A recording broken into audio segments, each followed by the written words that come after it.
बादशाह के दरबार की गर्जना अक्सर सुबह के चाय के साथ ही महल के गलियारों में फैल जाया करती थी। आज भी वही रिवाज था।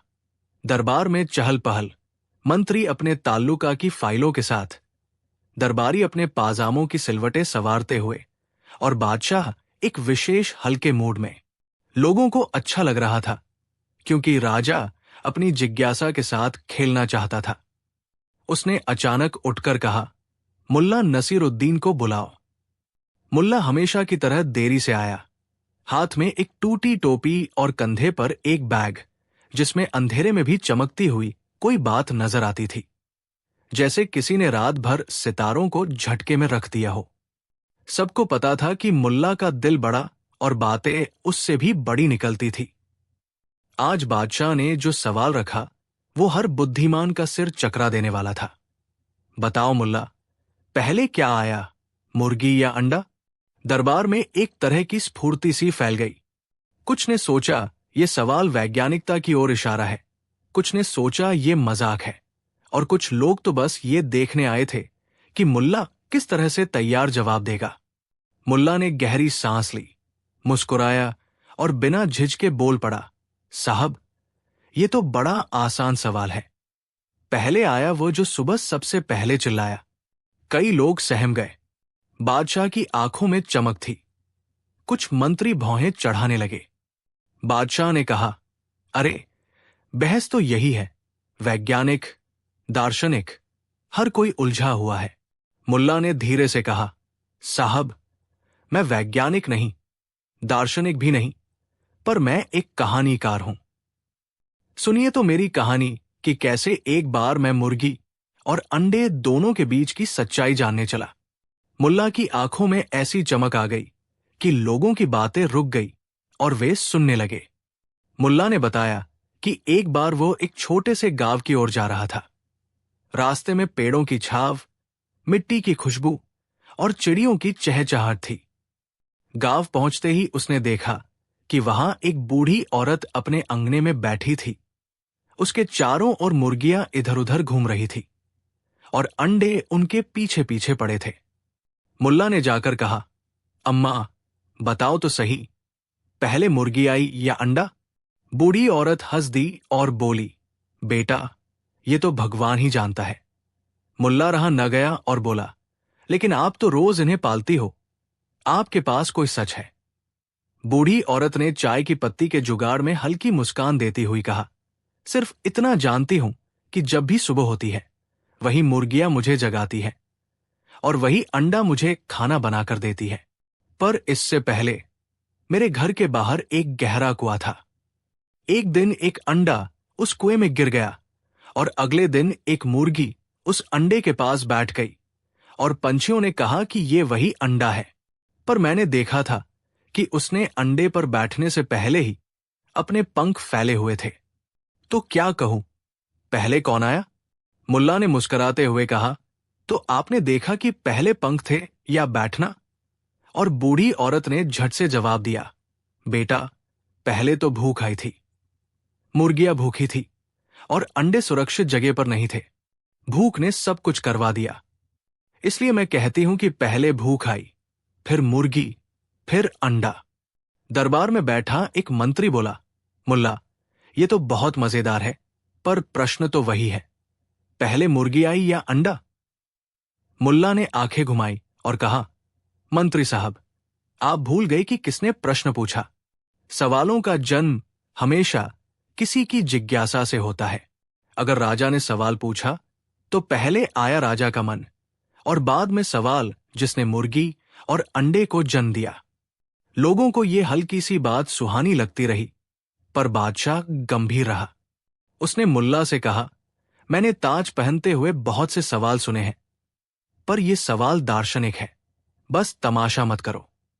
मैं चाहता हूं कि तुम गांव से आगे जाओ, जंगलों तक जाओ, नदी के पार पहुंचो और वास्तविक उत्तर लाकर बताओ। मुल्ला थोड़ी देर सोचकर बोला, साहब, अगर मैं वनचरित्र, नदियों और गांवों से होकर आऊं तो भी मैं केवल एक कहानी ला सकता हूं, पर मैं आपकी खातिर कोशिश करूंगा। वो उसी दिन चल पड़ा। उसने जंगल में एक बूढ़े शिकारी से पहल किया जिसने सालों से पक्षियों और जानवरों को देखा था। शिकारी ने बताया कि उसने कई बार ऐसा देखा है कि जंगल की कुछ प्रजातियां बिना किसी अंडे के प्रजनन के भी अजीब तरह से जन्मी थी, पर वो समझ नहीं पाया कि फिर अंडे कहां से आते हैं। मुल्ला ने पूछा, तो तुम क्या मानते हो, पहले क्या आता है? शिकारी ने कहा, पहले आती है जमीन की ठंडक और मौसम की नरमी, पर ये बातें तुम्हें नतीजा नहीं देंगी, सिर्फ रुबाब। मुल्ला प्रायोगिक मन के साथ नदी के पार पहुंचा। वहां उसने दो साधुओं से बात की। एक ने कहा कि जीवन चक्र हमेशा घुमावदार है, कभी शुरू से शुरू नहीं होता, और दूसरा कहता कि समझो कि पहले आत्मा आई और अंडा और मुर्गी दोनों उसी की देन है। मुल्ला ने यह सुनकर अपने कपड़ों के कोनों पर बैठे धूल के कणों को देखा और सोचा कि ये सब इतिहास है, पर उसे असली जवाब कहीं नहीं मिला। कई दिनों तक वो भटका, नाविकों से पूछा, मछुआरों से पूछा, और हर किसी ने अलग कहानी सुनाई। किसी के पास विज्ञान था, किसी के पास लोक कथा, किसी के पास परमाणु युग की भाषा। मुल्ला हंसता रहा और कहता रहा, हर किसी की जुबान में सच उनके अनुभव के आकार का होता है। एक शाम मुल्ला एक छोटे से तालाब के किनारे पहुंचा जहां बच्चों का एक झुंड खेल रहा था। उन्होंने मुल्ला को घेर लिया और पूछा, मुल्ला बाबा, तुमने ये प्रश्न सुलझाया? मुल्ला ने बोला, मैं कोशिश कर रहा हूं। फिर एक लड़का बोला, हमारी दादी कहती है कि पहले अंडा आया, क्योंकि दादी ने देखा कि पहले अंडा फूटता है और फिर मुर्गी बाहर आती है। एक और लड़की बोली, हमारे विद्यालय के मास्टर जी कहते हैं कि मुर्गी पहले आई, क्योंकि जीवों का विकास धीरे धीरे होता है और मुर्गी जैसी प्रजातियां पहले से थी। बच्चे हंसकर बोले, तो बस सही जवाब वही है जो दादी या मास्टर जी ने कहा। मुल्ला ने देखा कि बच्चों की सहजता में एक सच मौजूद है। लोग अपनी अपनी जिंदगी के हिसाब से ही जवाब चुन लेते हैं। और फिर उसने देखा कि तालाब के किनारे एक बूढ़ा बंदर भी बैठा है, जिसने चूं चूं करके अपने गालों में अचार सा रखा हुआ था। वो बंदर अचानक ढीठी सी आवाज में कहता है, सब बातों को छोड़ो, जब सुबह सूरज निकलेगा और कोई मुर्गी पहली बार चिल्लाएगी, तभी हमें पता चलेगा कि पहला कौन आया। और ये सुनकर सब जोर जोर से हंसे। मुल्ला फिर राजधानी लौटा। दरबार में पहुंचकर उसने देखा कि सभी लोग उसकी वापसी का इंतजार कर रहे थे। बादशाह ने सीधे पूछा, तो क्या तुमने सही जवाब पाया? मुल्ला ने धीमे शब्दों में कहा, साहब, मैंने बहुत कुछ देखा, बहुत कुछ सुना। कुछ ने कहा कि पहले अंडा आया, कुछ ने कहा कि पहले मुर्गी, कुछ ने कहा कि पहले भूख या मौसम आया, और कुछ ने कहा कि पहले प्रश्न ही आया। पर मेरी यात्रा में मैंने कुछ और भी सीखा, ये कि प्रश्न का अपना जन्म होता है और हर जन्म अपने अनुभव से आकार ग्रहण करता है। दरबार में खामोशी थी। बादशाह ने कहा, तो स्पष्ट जवाब कहो। मुल्ला, क्या तुम उस प्रश्न का सटीक उत्तर दे सकते हो? मुल्ला ने अपनी टोपी ऊपर की ओर उठाई और बोला, साहब, एक सटीक उत्तर है, पर वो इतना सादा है कि जो इसे सुनेंगे वे हंस पड़ेंगे। पहले आया वो जो सबसे जरूरी था, सुबह की पहली आवाज। लेकिन असल बात यह है कि पहले आया वो जो किसी के लिए सवाल उठा। अगर राजा ने सवाल पूछा तो पहले आया राजा की जिज्ञासा, और यदि कोई किसान अन्न के लिए ने पूछा तो पहले आया भूख। इसलिए हर इंसान का सच अलग होता है। मंत्री ने कहा, मुल्ला, तुम अपनी चालाकियों से जवाब टालते हो। मुल्ला ने कहा, नहीं मंत्री जी, मैं जवाब टालता नहीं, मैं जवाब देता हूं जो दरबार वाली किताबों में नहीं मिलता। आप सब विज्ञान की बातें करोगे तो वैज्ञानिक जवाब मिलेगा, आप धर्म की बात करोगे तो धार्मिक जवाब मिलेगा, आप लोक कथा सुनोगे तो एक लोक कथा खत्म कर देगी। बादशाह थोड़ी देर के लिए सोच में पड़ गया। फिर उसने कहा, ठीक है मुल्ला, तुम्हारी बातों में कुछ मजा है और कुछ सच्चाई, पर बताओ, तुम अब बताओ कि असल जिंदगी में किसने पहले जन्म लिया होगा? मुल्ला उदास होकर बोला, साहब, असल जिंदगी में शायद पहले किसी ने ही नहीं सोचा कि कौन पहले आया। असल जिंदगी में लोग जीते हैं, और मुर्गियां और अंडे दोनों ही जीवन के चक्र में साथ होते हैं। पर अगर मुझे किसी को जीतना पड़ा तो मैं कहूंगा, पहले आया वो जो सुबह का पहला काम करता है। एक किसान के लिए वो खेत है, एक मां के लिए वो अपना बच्चा, और एक मुर्गी के लिए वो अंडा। इसलिए सही जवाब हर किसी के लिए अलग है। अब दरबार में हंसी की लहर दौड़ पड़ी, पर बादशाह ने गंभीर होकर कहा, अच्छा, मुझे एक आखिरी बात बताओ, तुम्हारी यात्रा ने तुम्हें क्या सिखाया? मुल्ला ने धीरे से सिर हिलाया और कहा, साहब, ये कि जिंदगी में कुछ सवालों का एक ही जवाब नहीं होता। वही सवाल जिसे हम हल करने की कोशिश करते हैं हमें अलग अलग दिशाएं दिखाता है। कभी विज्ञान की राह दिखती है, कभी कविता की, और कभी केवल भूख का रास्ता। पर जो सबसे जरूरी है वो ये है कि हम सवाल पूछते रहें, क्योंकि सवाल ही हमें आगे बढ़ाते हैं। बादशाह थोड़ी देर खामोश रहा, फिर उसने मुस्कुराकर कहा, ठीक है मुल्ला, तुम्हारी बातें मेरे लिए आज बहुत शिक्षाप्रद रही, पर अभी भी मैं जानना चाहता हूं, तुम खुद क्या मानते हो? क्या पहले मुर्गी आई या अंडा? मुल्ला ने अपनी टोपी को संभाला, दरबार की ओर देखा और बोला, साहब, मैं तो सिर्फ एक बात कह सकता हूं। जब आप सुबह उठते हो और आपका रसोइया आपको नाश्ता देता है, तो क्या आप सोचते हो कि पहले अंडा आया या मुर्गी? आप बस खाते हो और दिन का काम शुरू कर देते हो। इसलिए मेरे लिए पहला आता है वो जो काम में आता है, और आज आपके दरबार में पहला आया है आपकी जिज्ञासा, फिर आई मेरी कहानी, और फिर शायद अंडा और मुर्गी की बहस। आखिर में दोनों ही जरूरी है। बिना मुर्गी के अंडा न होता और बिना अंडे के मुर्गी न होती। लोग खड़े होकर तालियां बजाने लगे। किसी ने कहा कि मुल्ला ने कुश्ती नहीं की, पर उसने सवाल का सामना किया और अपनी तरह से सच्चाई निकाली। बादशाह उठे और मुल्ला की तरफ बढ़े, उसका हाथ पकड़ा और बोले, तुमने हमें आज हंसाया तो ठीक किया, पर तुमने हमें सोचना भी सिखाया। आगे से भी ऐसे ही सवालान पूछते रहो। मुल्ला ने जो जवाब दिया वो दरबार में बस चुटकी भर का था, पर लोगों के दिलों में उसकी बातें गूंजती रही। कुछ लोग घर गए और दादी से पूछा कि वो क्या कहती है। कुछ बच्चों ने स्कूल में किस्से सुनाए, और कुछ वैज्ञानिकों ने अपने प्रयोगशालाओं में नए नए प्रयोग किए। पर मुल्ला का बड़ा जीवन ये था कि उसने सिखा दिया कि हर सवाल का उत्तर एक ही तरह से नहीं मिलता। वो किसके नजरिए से पूछा गया, किसके मन ने पूछा और किस वक्त पूछा गया, इसके अनुसार बदलता रहता है। 1 साल बाद जब वही बादशाह एक बार फिर दरबार में बैठा, उसने देखा कि एक नई मुर्गी महल के पिछवाड़े में नाच रही है और कुछ अंडे वहां पड़े हैं। बादशाह ने फिर मुस्कुराकर कहा, मुल्ला, आज क्या कहोगे, पहले क्या आया? मुल्ला ने टोपी उठाकर कहा, साहब, आज सुबह जो सबसे पहले आया वो आपके दरबार की भूख थी। भूख से ज्यादा नहीं, जिज्ञासा से ज्यादा नहीं, बस उन छोटी छोटी आवाजों की कमी जिन्हें हम रोज सुनकर जीते हैं। इसलिए आज पहले आया वो जो हमें सुबह का नाश्ता देता है, और वो नाश्ता किसी के लिए अंडा हो या किसी के लिए नया सवाल। और इस पर सब फिर से हंस पड़े और शोर हुआ, पर किसी ने नहीं कहा कि मुल्ला ने प्रश्न का जवाब दे दिया। शायद इसलिए कि किसी भी सवाल का सटीक सार्वभौमिक जवाब देने का दायित्व किसी एक की झोली में नहीं आता।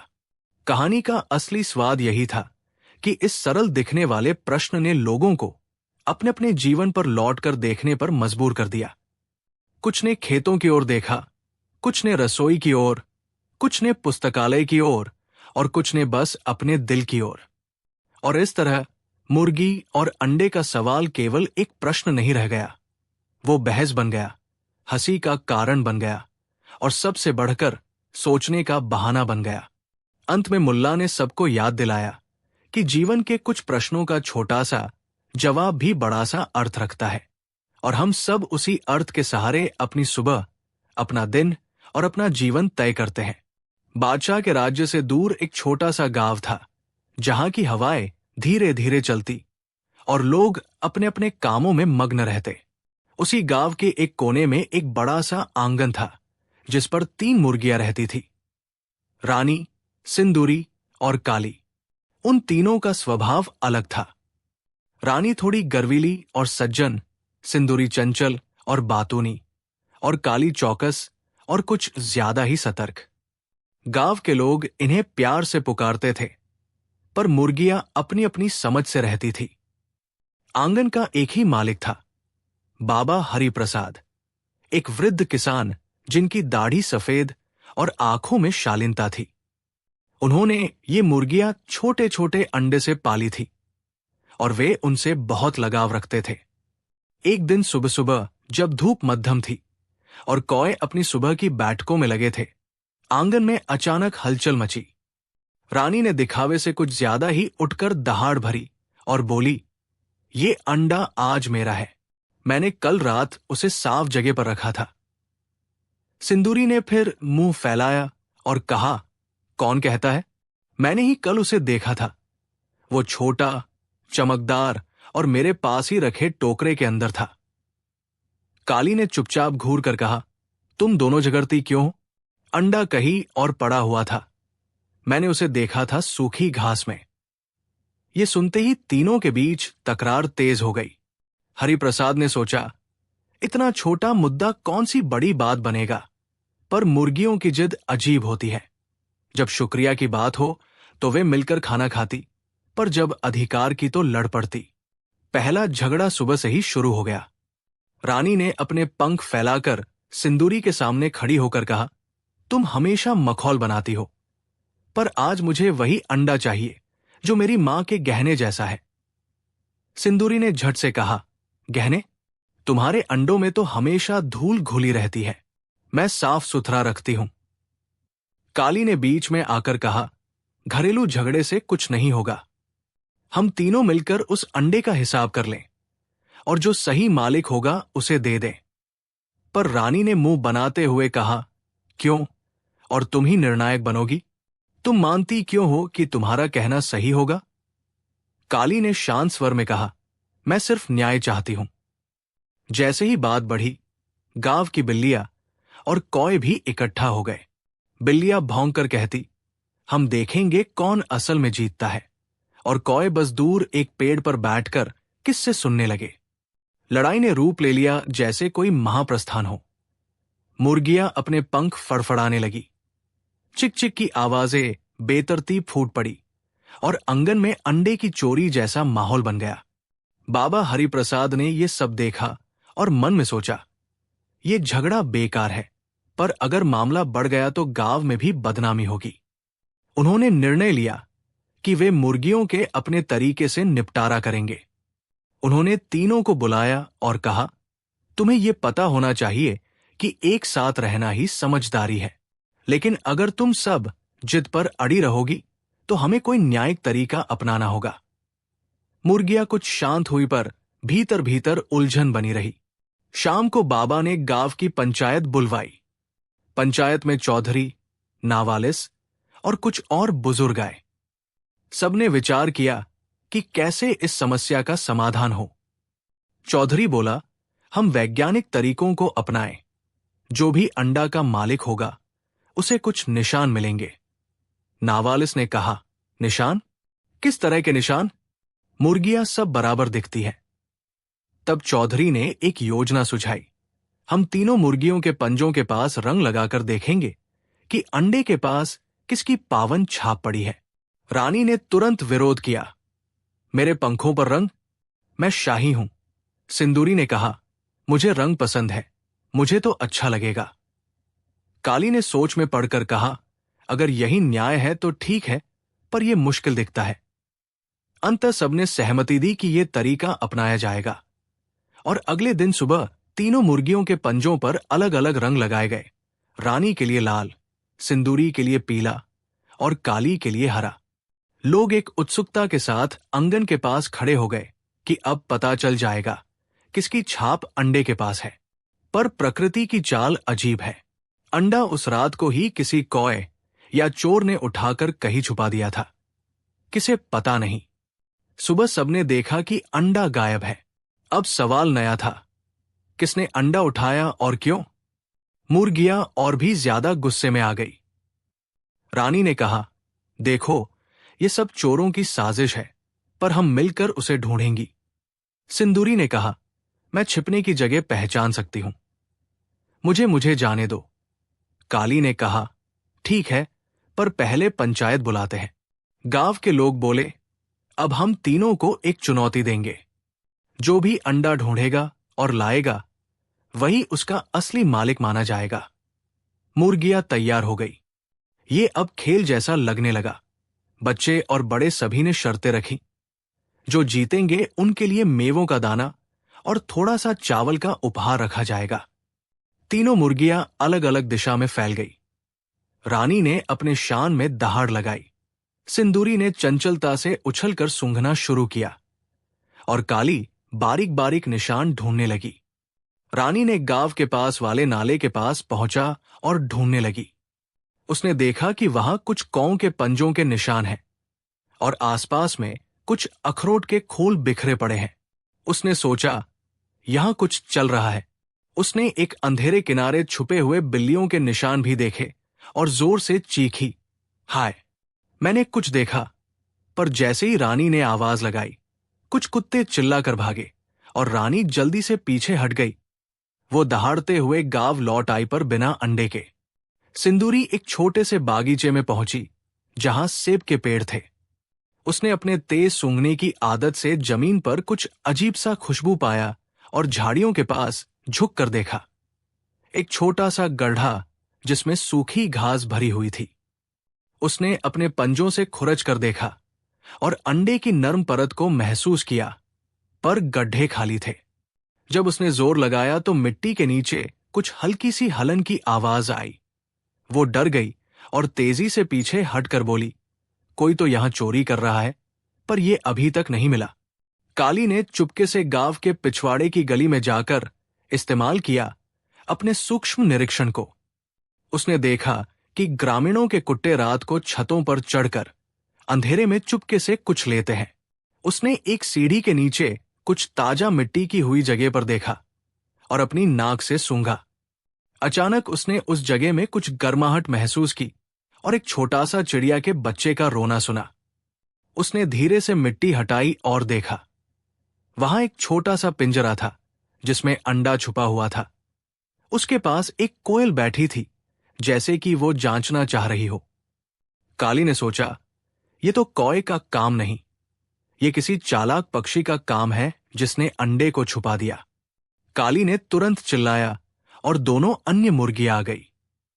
रानी और सिंदूरी ने पाया कि काली ने सही निशान देखा है, पर तभी से पिंजरे के पास से एक आवाज आई, ये मेरा है। और वहां से एक बूढ़ा कुत्ता निकला जो गांव के बाहर के रास्ते पर घूमता रहता था। कुत्ता बोला, मैंने रात को देखा कि कोई चोर इस अंडे को उठाकर यहां रखा और मैं उसे पकड़ने की कोशिश कर रहा था, पर कोयल आकर उस अंडे को छिपा गई। सभी ने पाया कि मामला उलझा हुआ है। ये केवल 3 मुर्गियों का झगड़ा नहीं रहा, बल्कि दूसरी जीवों की हस्तक्षेप की कहानी बन गई थी। चौधरी ने कहा, अब हमें सबको बुलाकर पूछताछ करनी चाहिए। कहां से आया ये अंडा? किसने ये रखा? गांव के लोग मुर्गियों, कुत्ते, कोयल, कौए और बिल्लियों को इकट्ठा करके बैठे। काली ने शांत आवाज में कहा, ये अंडा केवल किसी एक का नहीं है, ये किसी भी जीव के जीवन का प्रतीक है। पर यदि हम इसे न्याय से विभाजित करना चाहें, तो हमें इस अंडे की कहानी जाननी होगी। कोयल ने शर्मनाई सी आवाज में कहा, मैंने देखा था कि रात में एक बदमाश कौआ आया और उसने अंडा लिया, पर बाद में मैंने सोचा कि उसे सुरक्षित जगह पर रखना चाहिए, इसलिए मैंने उसे यहां रखा। कुत्ता ने कहा, मैंने पाया कि किसी ने उसे यहां छोड़ने की कोशिश की पर गायब हो गया।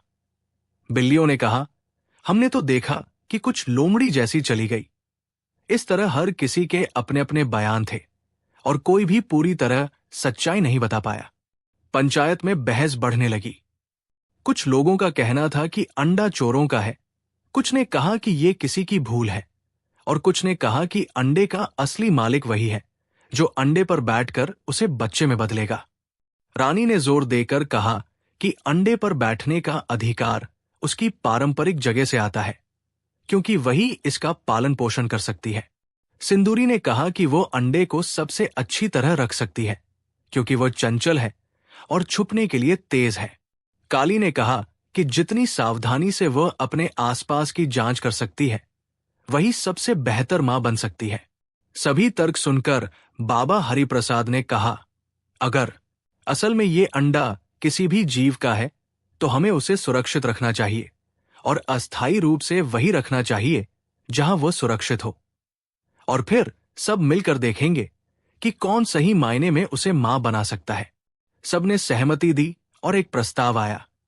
तीनों मुर्गियों में से जो भी 3 दिन लगातार अंडे की देखभाल बेहतर तरीके से करेगी, वही असली मां मानी जाएगी। परिस्थिति को शांत करने के लिए एक तालिका बनी, जिसमें हर दिन के कामों की निगरानी की जाएगी। किसने कितनी बार अंडे की रक्षा की, किसने खाना दिया, किसने सुरक्षा की। मुर्गियां मान गई। ये नियम उन्हें थोड़ा अपमानजनक लगा, पर वे निहित हित में मानी गई। पहला दिन शुरू हुआ। रानी ने गर्व से अंडे के पास बैठकर अपने पंख फैलाए और उसे गर्म रखने की ठानी। उसने ध्यान से पंखों के नीचे अंडे को छुपाया और किसी भी कुर्की या आवाज के समय कर्तव्य निभाया। सिंदूरी ने बड़े ही उत्साह के साथ अंडे के चारों ओर खेल खेल में पहरा दिया, पर कुछ समय बाद उसने देखा कि वो कुछ ज्यादा ही चंचल हो रही है और अंडे के पास से दूर उछलती रहती है। काली ने गंभीरता से वहां रहती हुई रात भर पहरा दिया, शिकारी पक्षियों पर निगाह रखी और हर शोर पर दौड़कर वहां पहुंची। गांव वाले और बच्चे हर पल निगरानी करते रहे और हर रोज रिपोर्ट देते। पहले दिन की रिपोर्ट में काली को सबसे ज्यादा सहमति मिली। दूसरा दिन आया और परीक्षण कठिन हो गया। अचानक गांव के पास बारिश होने लगी और आंगन की मिट्टी गीली हो गई। रानी ने देखा कि बारिश में उसे अपनी शाही गरिमा खोने का डर है। यदि उसके पंख गीले हो गए तो उसका सौंदर्य धूमिल पड़ सकता है। वो थोड़ी झिझक कर अंडे के पास बैठी, पर उसने अपने आप को पूरी तरह समर्पित नहीं किया। सिंदूरी, जिसे खेल खेल में हमेशा मजा आता था, उसने बारिश में भी नाचना शुरू कर दिया और अंडे की तरफ ध्यान नहीं दिया। काली ने लगातार पानी से अंडे को सुरक्षित रखने के लिए पंखों से ढाक दिया और उसे ठंडी हवा से बचाने के लिए अपने शरीर को और पास रखा। गांव वालों ने देखा कि काली ने बार बार पानी से अंडे को बचाया और रात में भी उसकी रक्षा की। दूसरी रात भी काली की रिपोर्ट अच्छी आई। तीसरा दिन आया, पर तब गांव में एक लोमड़ी दिखाई पड़ी जो सुबह सुबह अंडे के पास घूमती रही। लोमड़ी की चालाकी सभी को परेशान कर रही थी। उसने कई मौके पर अंडे की ओर नजर दौड़ाई और चुपके से पास आई। रानी और सिंदूरी दोनों डरकर भागी, पर काली ने धैर्य से लोमड़ी को चिढ़ाया, उसकी तरफ उछलकर शोर मचाया और लोमड़ी भाग गई। इस घटना के बाद पंचायत ने देखा कि काली ने न केवल अंडे की देखभाल की, बल्कि रक्षा भी की। 3 दिन बीतने पर रिपोर्ट साफ थी। काली ने बेहतर तरह से पूजन और रक्षा किया था। इसलिए पंचायत ने एकमत होकर निर्णय लिया कि असली मां काली है। रानी और सिंदूरी को यह निर्णय मानने में थोड़ी खिंचाई हुई। रानी ने कहा, क्या मुझे ये कैसे बर्दाश्त होगा कि मैं नहीं माता बनूं? सिंदूरी ने थोड़ी नाटकीय आवाज में कहा, परंतु मैं तो सबसे प्यारी हूं। काली ने चुपचाप कहा, मां बनना केवल शीर्षक नहीं होता, ये जिम्मेदारी है और मैंने उसे निभाया। गांव के लोग भी कहने लगे कि काली ने सबसे अच्छा काम किया और उसे सम्मान मिला। उन तीनों के रिश्तों में एक नया चरण आया। रानी और सिंदूरी ने थोड़ी शर्म और ईर्ष्या दिखाई, पर समय के साथ उन्होंने समझा कि सही मायने में जो काम किया गया वो सबसे ज्यादा मायने रखता है।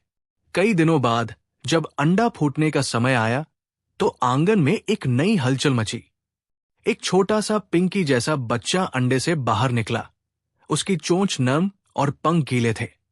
सभी ने खुशियों के गीत गाए। काली ने अपनी माई सी निगरानी में उस बच्चे को पालना शुरू किया। रानी और सिंदूरी भी आए और उन्होंने मिलकर खाने की व्यवस्था की। गांव वालों ने कहा कि मूल्यांकन सही हुआ, क्योंकि काली ने वास्तविक बहादुरी और धैर्य दिखाया। रानी ने पहचाना कि गर्व और दिखावा कभी कभी काम नहीं आते, सही काम करने की जरूरत है।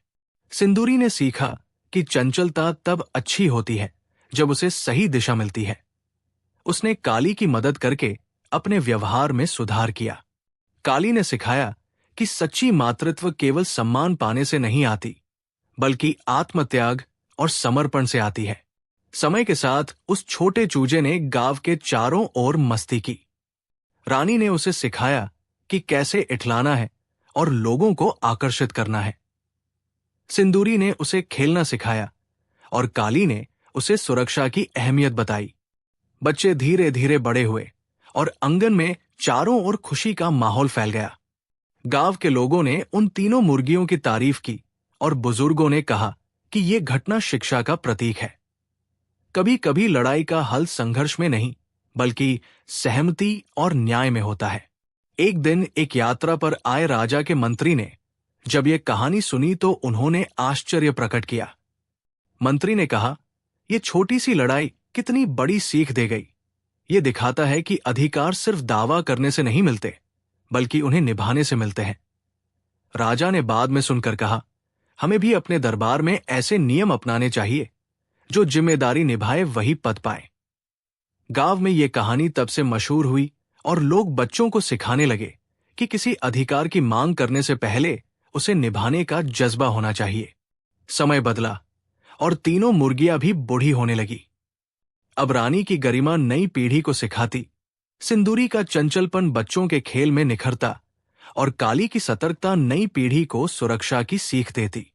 उन्होंने आपस की दुश्मनी को दोस्ती में बदला और समझा कि लड़ाई का अर्थ केवल जीत नहीं होता, बल्कि मिली हुई समझदारी और साझा खुशी भी जीत है। गांव में लोग अब किसी भी छोटी लड़ाई को टोलीतोड़ के ऊपर उठाकर देखने लगे और पहले ये सोचते कि क्या न्यायिकता लागू हो सकती है, क्योंकि वही निर्णय गांव में शांति लाया करता था। कई बरसों बाद जब गांव के बच्चे बड़े होकर अपने अपने रास्तों पर चले गए, तो उस आंगन में अब सिर्फ यादें बसी थी। एक अंडा जिसने 3 मुर्गियों के बीच लड़ाई शुरू की थी, पर आखिर में उन्हें एकजुट कर दिया था। हरिप्रसाद ने उस दिन के बाद से कभी भी तीनों मुर्गियों को अलग अलग लड़ते नहीं देखा। वे साथ बैठकर खाना खाती, सुबह की हवा में साथ साथ गाना गाती और शाम को आंगन में तीनों साथ साथ सो जाया करती। इस कहानी का सार गांव वालों ने अपने बच्चों को कहानी के रूप में सुनाया। कहानी में केवल हंसी, रोमांच और थोड़ी सी ड्रामे थी, पर सबसे बड़ा पाठ यह था कि अधिकार और सम्मान का मेल तभी सार्थक होता है जब उसके साथ जिम्मेदारी और सेवा का भाव जुड़ा हो। रानी ने सीखा कि दिखावे से कुछ नहीं होता, सिंदूरी ने सीखा कि खुशमिजाजी में संतुलन चाहिए और काली ने सीखा कि धैर्य और सतर्कता अंततः मान लाती है, और गांव ने सीखा कि कभी कभी तीनों के बीच की लड़ाई भी एक नए रास्ते की शुरुआत बन सकती है, जहां हर कोई कुछ नया सीख कर लौटता है। यही है मुर्गियों की लड़ाई की कहानी, जो शुरू में छोटी सी तकरार थी, पर अंत में बड़ी सीख बन गई। उस आंगन की मिट्टी में अब भी हर सुबह चिक चिक की आवाज उठती है और कभी कभी बच्चे दौड़कर पूछते हैं, दादा, क्या वही रानी है? क्या वही काली है? हरिप्रसाद मुस्कुराते और कहते, हाँ बेटा, वही है, पर अब वे लड़ती नहीं, वे सिखाती है। और बच्चे फिर हंसते हुए भाग जाते हैं, क्योंकि उनके लिए ये कहानी केवल एक किस्सा नहीं, बल्कि जीवन के छोटे छोटे सबक का संग्रह है, जो उन्हें आगे बढ़ना सिखाता है। बादशाह के शहर से कुछ मील भर की दूरी पर एक पुराना गांव था, जहां की सड़कें पत्थरों से पटी, पेड़ों की छावें चौड़ी और कुएं गहरे थे। उसी गांव में मुल्ला नसीरुद्दीन अपना अजीब सा घर रखता था, आधा चूर चूर, आधा हंसी का ठिकाना। मुल्ला का व्यवहार लोगों को अजीब लगता, पर उसकी बातें अक्सर दिल को छू लेने वाली होती। एक बार की बात है कि उस गांव में एक ऐसा किस्सा हुआ जिसे सुनकर लोग कई बरस तक हंसते पढ़ते रहे। वो था कुएं की गिरी मछली की कहानी। किस्से की शुरुआत एक बरसात भरे दिन हुई, जब दूर से एक मछली बेचने वाला व्यापारी, याकूब नाम का, अपने सरपट ठेले को खींचता हुआ गांव की पगडंडी पर आ गया। याकूब की किस्मत में तो अच्छे दिन कम और मेहनत ज्यादा थी। वो नदी से मछली लेकर आता, उन्हें टोकरी में रखकर गली-गली बेचता और गांव वालों के पेट भरने का छोटा सा काम करता। उसी दिन उसने नदी की ताजा मछलियों से भरा एक बड़ा बास्केट रखा था, जिसे वो खेत के पास वाले कुएं के किनारे से गुजरते हुए संभाल नहीं पाया। रास्ता तंग था, एक गड्ढा और एक ढलान और बास्केट का तौल। ये सब मिला और बास्केट फिसलकर कुएं के मुहाने से टकराया। एक जोरदार आवाज के साथ बास्केट असंतुलित हुआ और ढेर सारी मछलियां कुएं में गिर पड़ी। कुआं शांत और ठंडा था, ऊपर से घिरा हुआ था। लोग कहते हैं कि इस कुएं की गहराई कुछ रोजमर्रा की बातों से भी ज्यादा थी। यहां समय कुछ सुस्त होकर बहता था और चीजें अपनी रफ्तार खुद चुन लेती थी। मछलियां जो नदी की चाल से आई थी, अचानक अंधेरे पानी में तैरती दिखीं और ऊपर की दुनिया की हवा और सूरज की अनुपस्थिति ने उन्हें हैरान कर दिया। याकूब चिल्लाया, गांव के लोग दौड़े, मगर कोई गहरा और टोकनी छोटी थी। किसी का हाथ उन तक नहीं पहुंच पाया। यहीं से मुल्ला की किस्मत ने मोड़ लिया। मुल्ला उसी समय बाजार की ओर जा रहा था, एक खाली कटोरा लेकर, ताकि दोपहर की दाल उसमें रख सके। उसने गांव की हलचल देखी। लोग इकट्ठा, कुछ चिल्ला रहे थे, कुछ तर्क कर रहे थे, और बीच में बैठा याकूब, जिसकी आंखों में आंसू और मुंह पर चिंता थी। मुल्ला ने सुना कि मछलियां कुएं में गिर गई हैं, और जो सबसे बड़ी बात थी, कोई नहीं जानता कि इन मछलियों का मालिक कौन है। क्या वे याकूब की होंगी, या नदी ने उन्हें भेजा था, या फिर किस्मत ने इन्हें किसी नए घर की तलाश में गिराया था।